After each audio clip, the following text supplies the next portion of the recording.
சுண்டைக்காய் குழம்பு பண்ண போகிறோம். அதுக்கு சுண்டைக்காயை நல்லா க்ளீன் பண்ணி வச்சுக்கோங்க.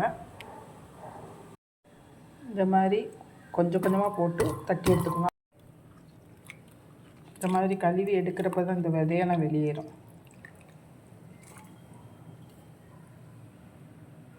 கழுவியாச்சு, இந்த விதையெல்லாம் நீக்கியாச்சு. இப்போ அதை அப்படி வச்சுருங்க. அடுப்பில் ஒரு வானிலை வச்சுக்கோங்க. வானிலை நல்லா சூடாகட்டும். எண்ணெய் சேர்த்துக்கோங்க. எண்ணெய் சூடாகட்டும். எண்ணெய் சூடாயிடுச்சு. இப்போ தட்டி கழுவி வச்ச சுண்டைக்காயை போட்டு நல்லா வறுத்து எடுத்துக்கோங்க.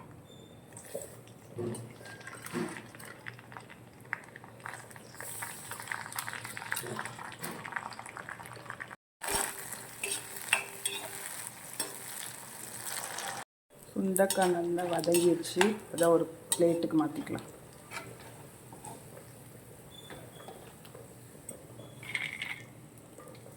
ஒரு பிளேட்டுக்கு மாற்றி வச்சு நல்லா வறுபட்டுருச்சு. அது அப்படியே இருக்கட்டும்.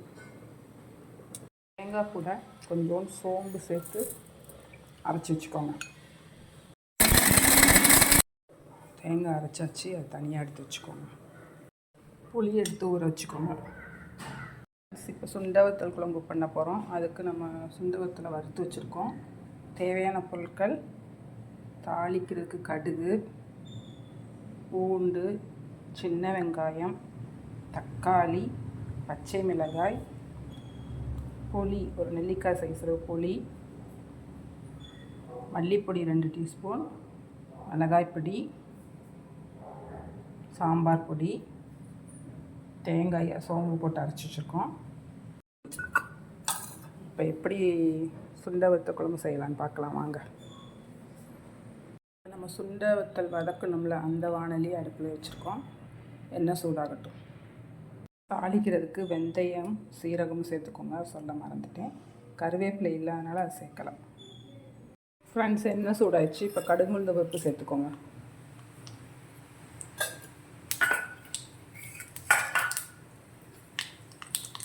வெந்தயம் சேர்த்துக்கோங்க. கொஞ்சம் சீரகம் சேர்த்துக்கோங்க. இப்போ கட் பண்ணி வச்சு வெங்காயத்தை சேர்த்துக்கோங்க. கூட இந்த பூண்டையும் சேர்த்துக்கோங்க. ரெண்டையும் நல்லா வதக்கி விடுங்க.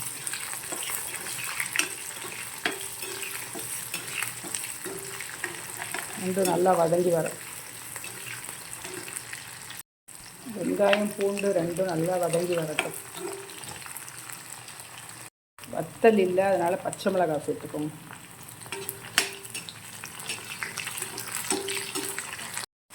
வத்தல் இல்லாதனால நான் பச்சை மிளகாய் சேர்த்துருக்கேன். அதையும் சேர்த்து வெங்காயம் பூண்டோட வதக்கி வச்சுடுங்க. கொஞ்சம் உப்பு சேர்த்துக்கோங்க.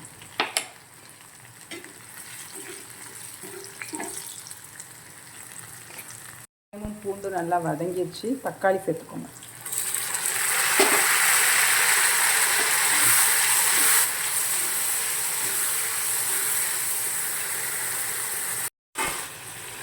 தக்காளி நல்லா வதங்கணும். அதுக்கு நம்ம கொஞ்சம் தண்ணி சேர்த்துக்கோங்க. இதில் நல்லா வதங்கிடும். தக்காளி வதங்கிடுச்சு. இப்போ மசாலாலாம் சேர்த்துக்கோங்க. மல்லிப்பொடி,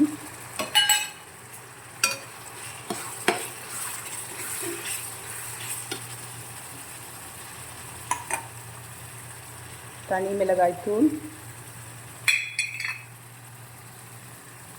மஞ்சத்தூள்,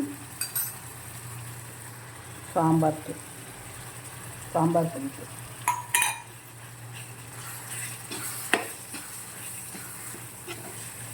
இது எல்லாத்தையும் நல்லா சேர்த்து மிக்ஸ் பண்ணி விடுங்க.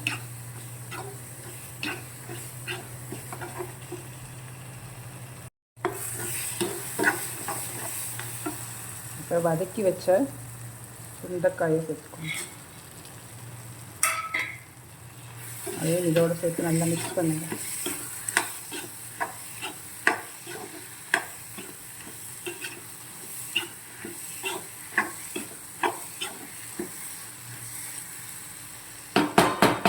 இது ஒரு 2 நிமிஷம் சேர்த்துக்கோங்க.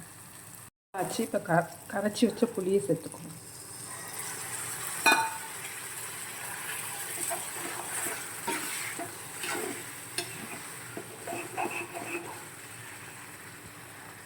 கொஞ்சம் தண்ணி சேர்த்துக்கோங்க.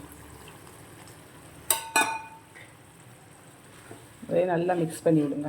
நல்லா கொதி வரட்டும். இப்போ நல்லா குழம்பு கொதித்து வருது. இப்போ அரைச்சி வச்ச தேங்காவை ஊற்றிக்கணும்.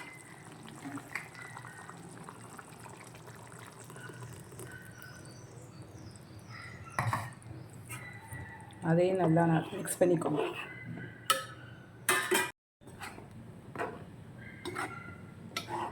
இப்போ மூடி போட்டு கொஞ்சம் வேக விடுங்க.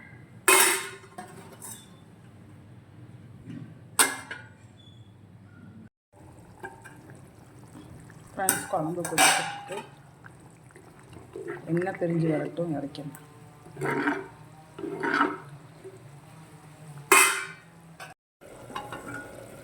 ஃப்ரெண்ட்ஸ், சுண்டவத்தல் குழம்பு ரெடி ஆயிடுச்சு. தேங்க்யூ. சுவையான சுண்டவத்தல் குழம்பு ரெடி. தேங்க்யூ.